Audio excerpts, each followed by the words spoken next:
నిజ నిర్ధారణకు అంతిమ నిర్ణయం DNA టెస్ట్. ఉన్నది ఉన్నట్లుగా వాస్తవాలను శోధించి వివరించే మన DNA టీవీ, మన రాష్ట్రం, మన ఛానల్. 164 సీట్లతో కూటమి ప్రభుత్వం థంపింగ్ మెజారిటీతో గెలిచింది. చంద్రబాబు నాయుడు గారు ముఖ్యమంత్రి అయ్యారు. విజన్ 2047లో భాగంగా అమరావతి సంపద సృష్టించే రాజధానిగా పరుగులు తీస్తూ ఉంది. పోలవరం రాష్ట్రాన్ని మొత్తాన్ని ఉద్ధరించడమే కాకుండా ఉత్తరాంధ్రకి మరి ఇండస్ట్రియల్గా డెవలప్ అయ్యే విధంగా ఉరకలేస్తూ ఉంది. 20 లక్షల ఉద్యోగాల కల్పన దిశగా నారా లోకేష్ గారు ఈ రాష్ట్రాన్ని ఇండస్ట్రియల్గా ముందుకు తీసుకెళ్తా ఉన్నారు. దాదాపు 10 లక్షల కోట్ల రూపాయల వరకు పెట్టుబడులు వచ్చాయి. సంక్షేమ కార్యక్రమాలు బ్రహ్మాండంగా ఈ రాష్ట్రంలో ఉన్న పేద ప్రజలకి, బడుగు బలహీన వర్గాలకి అందుతూ ఉన్నాయి. గంజాయిని రూపుమాపారు. లా అండ్ ఆర్డర్ బ్రహ్మాండంగా ఉంది. ఎక్కడా కూడా ఇబ్బంది లేదు. ఇలాంటి పరిస్థితిలో వైసీపీ భూస్థాపితం అయిపోయింది. భూస్థాపితం అయిపోయిన ఈ వైసీపీ పార్టీని మళ్ళీ పైకి తీసుకురావాలి అనే ఉద్దేశంతో పేర్నేని నాని గంజాయి నీళ్లు పోసి వైసీపీ పార్టీని మళ్ళీ ఏదో రకంగా బతికించాలి అని ఒక పన్నాగం పన్నాడు. ఆ పన్నాగంలో భాగంగా మరి కృష్ణా జిల్లాని ఎంచుకున్నాడు. పామరు తిరిగాడు, పెడన తిరిగాడు, గుడివాడ తిరిగాడు. అన్ని చోట్ల రెచ్చగొట్టే విధంగా మాట్లాడుతూ ఉన్నాడు. చీకటి అంటాడు, చీకట్లో అన్నీ చేసేయాలంటాడు. తెల్లారి ఎవరికీ తెలియకుండా వెళ్ళి పరామర్శించాలంటాడు. ఇష్టం వచ్చినట్టుగా వైసీపీ కార్యకర్తల్ని రెచ్చగొట్టే విధంగా ఇష్టం వచ్చినట్టుగా మాట్లాడుతూ ఉన్నాడు. అవినీతిలో దిట్టైన ఈ పేర్నేని నాని, 100 ఎకరాలు కబ్జా చేసేసిన ఈ పేర్నేని నాని, హైవేలు సైతం వదిలిపెట్టకుండా ఎకరాలు మింగేసిన ఈ పేర్నేని నాని, ఇక్కడే కాకుండా మహబూబ్ నగర్లో, విజయనగరంలో కూడా 1000 ఎకరాలు కబ్జా చేసేసిన ఈ పేర్నేని నాని, చేపల చెరువులు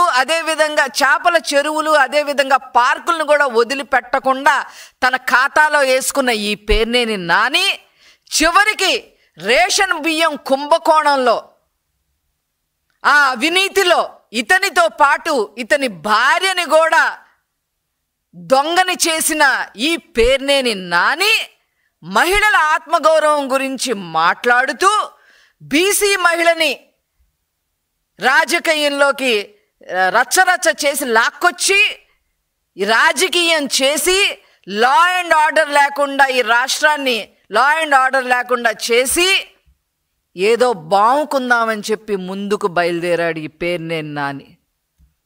ఖబర్దార్ పేర్నేని నాని. రాష్ట్రంలో జరిగే అభివృద్ధిని, సంక్షేమాన్ని ఎవరికి రికార్డ్ అవ్వకుండా ఉండటం కోసం ఊళ్ళు పట్టుకు తిరుగుతావా నువ్వు? ఊళ్ళు పట్టు తిరగటమే కాకుండా విధ్వంసాన్ని సృష్టించడానికి నీ కార్యకర్తలు సైతం అందరినీ రెచ్చగొట్టి ప్రజల్ని భయభ్రాంతులు చేసే ప్రయత్నం చేస్తావా? ఆ వీడియోలన్నీ ఈరోజు ప్రజలకి తెలిసేలాగా ఆ వీడియోని కూడా ఈరోజు నేను డిస్ప్లే చేయబోతున్నా. బీసీల గురించి మాట్లాడే హక్కు అసలు వైసీపీ పార్టీకి ఉందా? గౌడ కులానికి సంబంధించిన మహిళని లోకేష్ గారే అల్లరి చేయమన్నారని చెప్పి స్టేట్ మొత్తం మనం ప్రచారం చెయ్యాలి అని చెప్పి సలహాలు ఇచ్చే నువ్వు ఆనాడు నీ ప్రభుత్వంలో, జగన్మోహన్ రెడ్డి ప్రభుత్వంలో అమర్నాథ్ గౌడ్ని ఏ రకంగా పెట్రోల్ పోసి తగలపెట్టారన్న విషయం వైసీపీకి గుర్తులేదేమో కానీ ఈ రాష్ట్ర ప్రజలకి, ముఖ్యంగా బీసీలకి, ముఖ్యంగా గౌడాస్కి, గౌడ కులస్తులకి ఆ విషయం తెలుసు అని చెప్పి నేను గుర్తు చేస్తా ఉన్నా. ఏం చేశారు ఆ రోజు?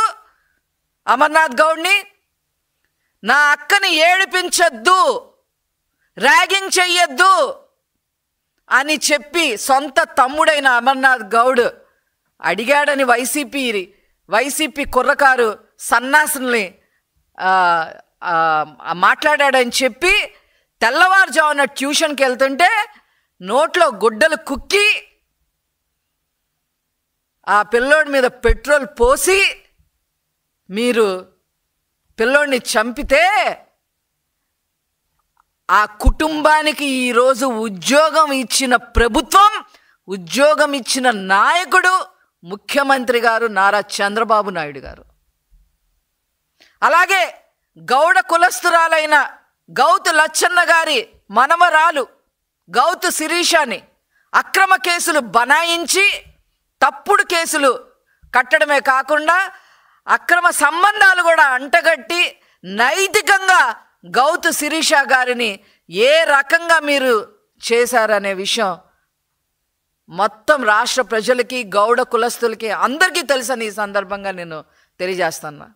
అంతేకాదు ఇతర బీసీ కులస్తుల్ని 300 మంది పైగా హత్యలు చేశారు, దుర్భాషలు ఆడారు, ఇష్టం వచ్చినట్టు నన్నే 4 తెగ్గొస్తామని చెప్పి బహిరంగంగా మాట్లాడాడు. మీ వైసీపీ ప్రభుత్వంలో ఒక సన్నాసి. లోకల్ బాడీస్లో బీసీలు లీడర్లు అవ్వకూడదని చెప్పి చంద్రబాబు నాయుడు గారు ప్రవేశపెట్టిన 34% రిజర్వేషన్ని తగ్గించేసి 16,800 మందిని బీసీ లీడర్లుగా ఎదగకుండా చేసిన నాయకుడు జగన్మోహన్ రెడ్డి. మీకు అసలు ఈరోజు బీసీల గురించి మాట్లాడే అర్హత ఎక్కడుంది? ఏ రాజారెడ్డి రాజ్యాంగంలో ఉందో చెప్పండి. బీసీల పార్టీ అంటేనే తెలుగుదేశం పార్టీ, తెలుగుదేశం పార్టీ అంటేనే బీసీల పార్టీ. తెలుగుదేశం పార్టీ యొక్క పేటెంట్ రైట్ అది బీసీలకే దక్కింది. ఈరోజు బీసీ మహిళ గురించి మనం మాట్లాడి ఇష్టం వచ్చినట్టుగా చేద్దాము అని చెప్పి మీరు రాజకీయం చేద్దాము అనుకుంటే ఇక్కడ ఎవ్వరు ఊరుకోరు అని చెప్పి ఈ సందర్భంగా నేను తెలియజేస్తా ఉన్నా. ఏ ఆత్మాభిమానం గురించి, ఏ మహిళల ఆత్మాభిమానం గురించి పేర్నేని నాని మాట్లాడతారు? నీ భార్య ఆత్మాభిమానాన్ని నువ్వు కాపాడలేకపోతే తెలుగుదేశం పార్టీ, చంద్రబాబు నాయుడు గారు కాపాడారు. మీరు ఏ మహిళల గురించి, ఏ మహిళల ఆత్మగౌరవాన్ని గురించి మాట్లాడుతున్నారు? ఇంకా గుడివాడ విషయానికి వస్తే రాజకీయ భిక్ష పెట్టింది ఆ కొడాలి నానికి తెలుగుదేశం పార్టీ, నారా చంద్రబాబు నాయుడు గారు. ఎంత నోరు పారేసుకున్నాడో అందరికీ తెలుసు. మంత్రిగా ఏ రోజు కూడా కనీసం సన్న బియ్యం కూడా ఇవ్వలేని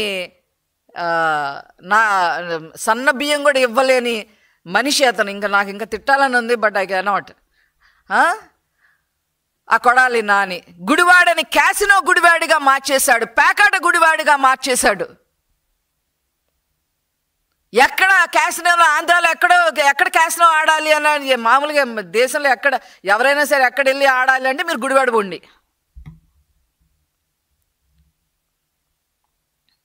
అలాగా గుడివాడ పేరుని, చెడ్డ పేరు తీసుకొచ్చిన ఈ కొడాలి నాని చిత్తుగా ఓడిపోయి అతను చేసిన అరాచకాలకి ఎక్కడ అరెస్ట్ అవుతాడో అని భయపడి నాకు ఆ నొప్పి ఉంది, ఈ నొప్పి ఉంది, గుండె నొప్పి ఉందని చెప్పి ఊళ్ళు పట్టుకొని తిరుగుతుంటే, భయపడిపోయి ఊళ్ళు పట్టుకొని తిరుగుతుంటే అతను ఇంకో 30 రోజుల్లో తిరిగి వస్తాడని చెప్పి ఈ పేరు నేను నాని బయలుదేరాడు గుడివాడికి. ఏం ఆలోచన విధానం అండి? ఈరోజు గుడివాడ తీసుకుంటే వెనిగళ్ల రాము గారి ఆధ్వర్యంలో ఎమ్మెల్యేగా ఈరోజు బ్రహ్మాండంగా అభివృద్ధి చెందుతూ ఉంది గుడివాడ. మెయిన్ రోడ్ల దగ్గర నుంచి, పార్కుల దగ్గర నుంచి కలుషిత నీరు రాకుండా మంచి తాగునీటి సదుపాయం కల్పించే దగ్గర నుంచి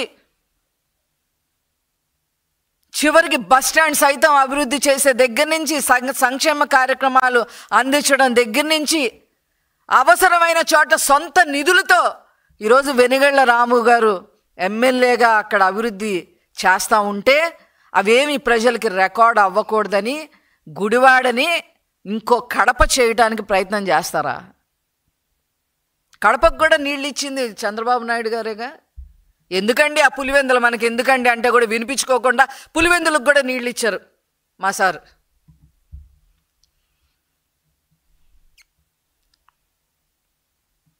ఈరోజు వీళ్ళు ఇష్టం వచ్చినట్టుగా లా అండ్ ఆర్డర్ క్రియేట్ అంటే డిస్టర్బెన్స్ క్రియేట్ చేయటం కోసం బీసీ గళం ఎత్తుకుంటారా?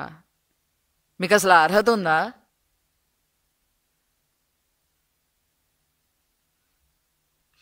ఇట్లాంటి చిల్లర రాజకీయాలు వైసీపీని చెయ్యొద్దు అని హెచ్చరిస్తున్నాము.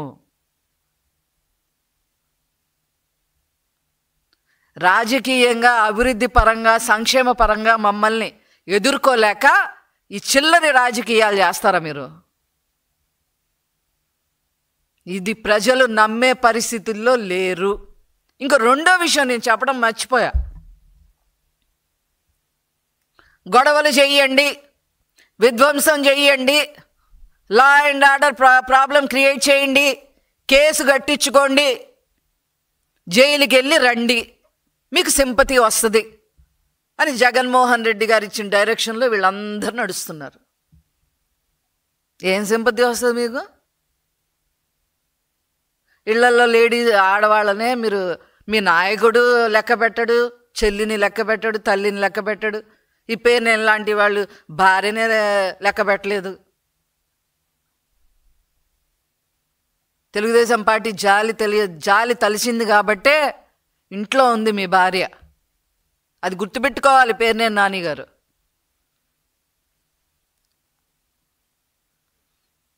ఇవన్నీ దృష్టిలో పెట్టుకొని మీరు చేసే చిల్లరికి రాజకీయాలు పారవు. ముఖ్యంగా ఏంటది, బీసీ సప్లై నిధులు కూడా లక్షల కోట్లు డైవర్ట్ చేసేసారే జగన్మోహన్ రెడ్డి. ఏ బీసీల గురించి మాట్లాడుతున్నారు మీరు?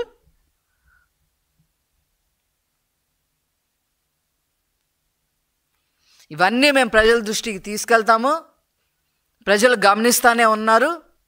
వాళ్ళని అభివృద్ధి, సంక్షేమం ఇవన్నీ రికార్డ్ అయ్యే విధంగానే మా ప్రయత్నం మేము చేస్తాము. మీ చిల్లర రాజకీయాలు కట్టి పెట్టమని చెప్పి ఈ సందర్భంగా చెప్తూ నేను సెలవు తీసుకుంటున్నాను. Thank you.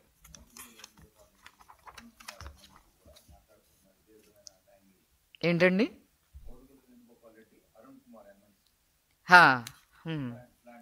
అదే అతను కూడా వేణుగోపాల్ రెడ్డి అతను కూడా గన్నులు బయటకు వస్తాయి, బుల్లెట్లు బయటకు వస్తాయని మాట్లాడుతూ ఉన్నాడు. వీళ్ళందరూ ఎక్కడికి వెళ్ళి వస్తున్నారో నాకు అర్థం కావట్లేదు. ఏ శ్రీలంకలో పోయి అక్కడికి వెళ్ళొచ్చి అక్కడ శుభ్రంగా ఎంజాయ్ చేసేసి ఇక్కడికి వచ్చి ఇలా మాట్లాడుతున్నారేమో అనిపిస్తుంది. అతను కూడా అలాగే మాట్లాడుతూ ఉన్నాడు. ఆ ఎమ్మెల్సీ అరుణ్ కుమార్ కూడా అట్లాగే మాట్లాడుతూ ఉన్నాడు. అరే బడుగు బలహీన వర్గాల్ని చంపేసి డోర్ డెలివరీలు చేసిన వాళ్ళు వీళ్ళు మాట్లాడతారు ఏంటండి? అదే ప్రజలు గమనిస్తున్నారు ఇవన్నీ.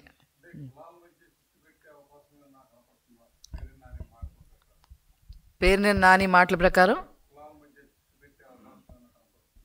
ఖచ్చితంగా వాళ్ళు చేయాలని చూస్తున్నారు, అది చేయనీయకుండా చేస్తున్నాం. వాళ్ళు అదే పని మీద ఉన్నారు. ప్రజల్ని భయభ్రాంతులను చేయాలి, గొడవలు చేయాలి.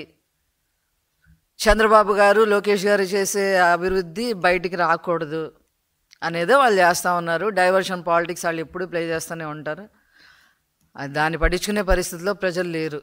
ఈరోజు ఎక్కడో అంటే దీని మీద గొడవ చేయమని నేను ఆ వీడియో కూడా ఇప్పుడు నేను ప్లే చేస్తానండి.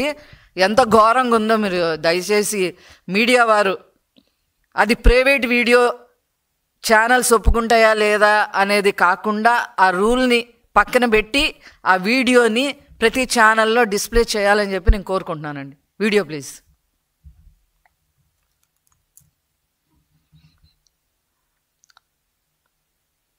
నోరు తెచ్చి రప్ప ఎన్నిసార్లు అంటారు?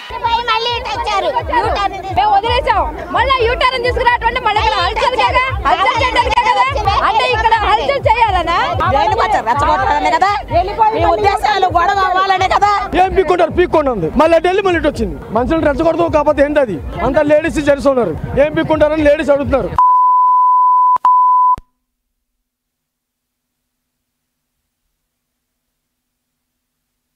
చీకట్ల కన్ను కొడితే అయిపోవాలరా, నోరు తెచ్చి రప్ప ఎన్నిసార్లు అంటారు? వదిలేసాం, మళ్ళీ యూటర్న్ తీసుకురావటం మళ్ళీ హల్చల్ అంటే ఇక్కడ హల్చల్ చేయాలనా? ఉద్దేశాలు గొడవ అవ్వాలనే కదా. ఏం పీక్కుంటారు ఉంది, మళ్ళీ ఢిల్లీ మళ్ళీ వచ్చింది. మనుషులు రెచ్చగొడతాం కాకపోతే ఏంటి అది? అంతా లేడీస్ జెంట్స్ ఉన్నారు. ఏం పీక్కుంటారని లేడీస్ అడుగుతున్నారు.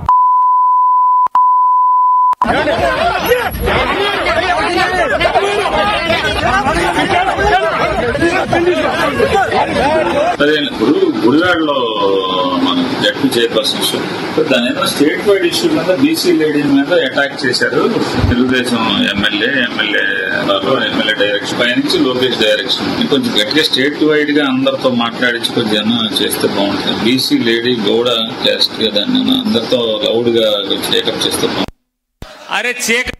ఇప్పుడు ఈ స్టేట్మెంట్స్ చూస్తే అర్థమవుతుందండి పేర్నేని నాని కొడుకు ఎందుకు అట్లా తయారయ్యాడు అనేది. పేర్నేని నాని కొడుకు, అతని పేరు ఏదో ఉంది, కిట్టునో బిట్టునో ఏదో ఉంది, మా తెలీదు. అతను ఎందుకు అట్లాగా ఒక అరాచక శక్తిగా అతను తయారయ్యాడో ఈ పేర్నేని నానిని చూస్తే మాకు అర్థమవుతుంది. ఖచ్చితంగా ఉంటాయండి, చట్ట ప్రకారం చర్యలు ఖచ్చితంగా తీసుకుంటాం. అయితే ఇక్కడ ఏంటంటే వాళ్ళు ఏంటంటే ఏదో రకంగా సింపతి క్రియేట్ చేసుకోవాలి, ఏదో రకంగా జైలుకి వెళ్ళి వచ్చామని చెప్పాలి అనేది ఒకటి మైండ్లో పెట్టుకున్నారు. వాళ్ళు తెగించేశారు, అన్నిటికీ తెగించి కూర్చున్నారు. వాళ్ళు తెగించి ఏం జరిగితే అది జరిగిందని ఎక్కడ పడితే అక్కడ ఇష్టం వచ్చినట్టుగా చేస్తున్నారు.